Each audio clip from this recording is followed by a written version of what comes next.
का हो? अरे बड़ा तैयार हो यार होत हो कहीं जाए के विचार बा का? हाँ तो कहीं जाए तबे तैयार हुई का? हे भौजी रे का हो? एक बात कही, का बोलो? बड़ी झकास लागत है रे। आता का बेकार लगिला का रोज? तो जब इतना यही उम्र में ते इतना अच्छी लागत है तो अपने उम्र में कितना बढ़िया लागत हो रे। अच्छा तो सुनो सुनाओ। केतना दीवाना आइली नहीं घरे में छोड़ के। अरे बाप रे। सुनो सुनाओ।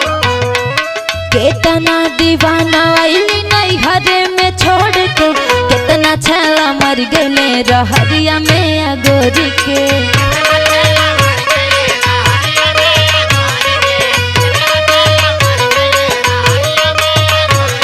रहरिया में अगोरी के, रहरिया में अगोरी के। कितना छला मर गए रहरिया में अगोरी के।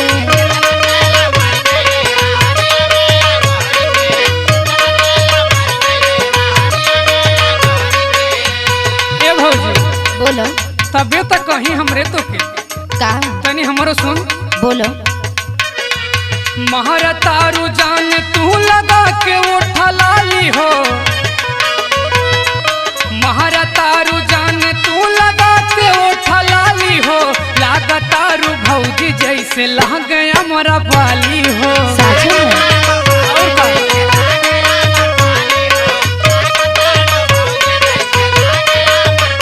हाँ, लागे हमरा पाली हो कि लागे हमरा पाली हो। लागा तारू भौजी जैसे लागे हमरा पाली हो।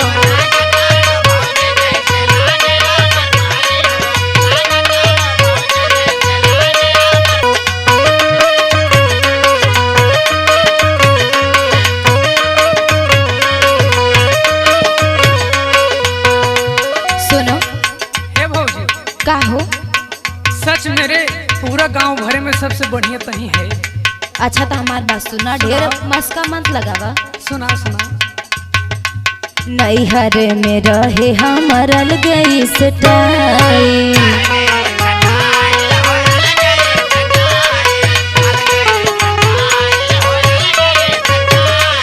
आए तन ना सुनो। सुना। कितना जाने गिफ्ट कैले रहले मोबाइल।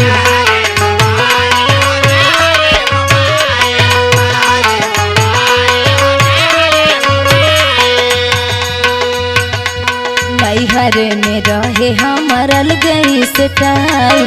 कितना जाने गिफ्ट कैले रहले मोबाइल।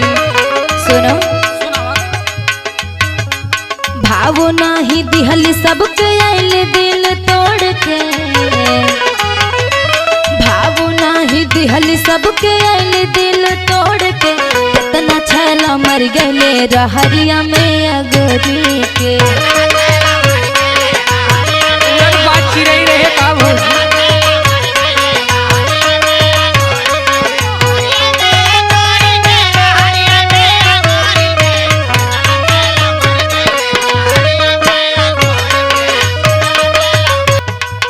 तोहे पाके खुश हुई है तोहारो बलम हो। तब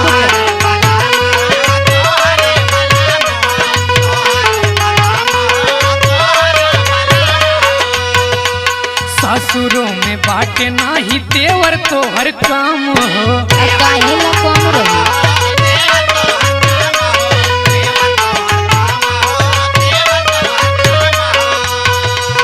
तोहे पाके खुश हुई है तोहारो बलम हो। ससुरों में बाटे नाही तेवर तोहर काम हो। सुना। बोलो। देहिया पे जाचे तोहरा साड़ी काली काली हो। लागा तारू भौजी जैसे लागे हमरा पाली हो।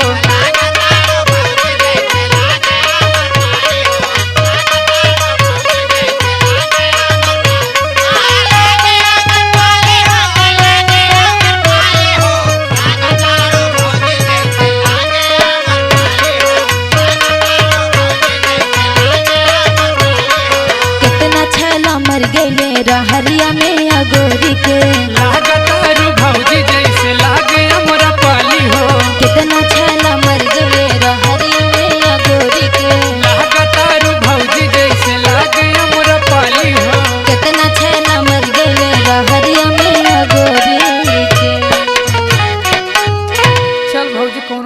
होके तो बताइए, हमें घर में रहिला।